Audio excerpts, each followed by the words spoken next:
दोस्तों, इतवार के दिन इस्लामाबाद की ताज़ा तरीन सूरत हाल से आपको अपडेट करते चलें। पेशावर से रवाना होने वाला पीटीआई का बड़ा काफिला इस्लामाबाद पहुंच चुका है। इन बहादुर पठानों ने इस्लामाबाद के सारे रास्ते क्लियर करने के बाद पुलिस को भगा दिया। इस वक्त इतवार के दिन 24 नवंबर को फौज और पीटीआई कारकुनान आमने सामने आ चुके हैं और शदीद नारेबाजी शुरू हो चुकी है। फौज के सामने पीटीआई कारकुनान और पुलिस के दरमियान शदीद मुज़ाहमत का सिलसिला शुरू हो चुका है। इस हवाले से आप इस वीडियो में देख सकते हैं कि पुलिस के साथ साथ रेंजर्स की भी बड़ी तादाद पीटीआई कारकुनान को आगे बढ़ने से रोक रहे हैं।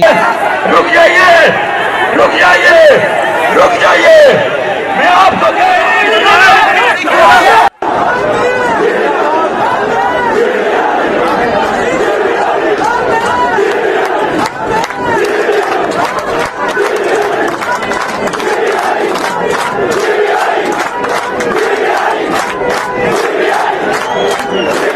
इंसाफ के झंडे लहराकर ताकतवरों को बता दिया कि हम अपने बेगुनाह लीडर इमरान खान को अडियाला जेल से हर कीमत पर आजाद करवाएंगे। और इसके साथ साथ उन्होंने आज डेडलाइन खत्म होने के बाद तहरीक इंसाफ का अलम बुलंद करते हुए हर हाल में खान साहब की रिहाई का बड़ा मुतालबा ताकतवरों के साथ साथ फॉर्म 47 की जाली हुकूमत से भी कर दिया। जो हुकूमती अनासर तलबा को सिर्फ बातों की हद तक एहतजाज करने का ताना दे रहे थे, तो आज इस्लामाबाद में होने वाले तलबा के इनकलाब ने बता दिया कि इतवार के दिन 24 नवंबर को फौज और पीटीआई कारकुनान आमने सामने आ चुके हैं। तलबा की शदीद आग भड़केगी और खान साहब जेल से रिहा होंगे। दोस्तों, इस हवाले से अपनी राय का इजहार कमेंट सेक्शन में दें। वीडियो अच्छी लगे तो लाइक करें और इस चैनल को सब्सक्राइब करें।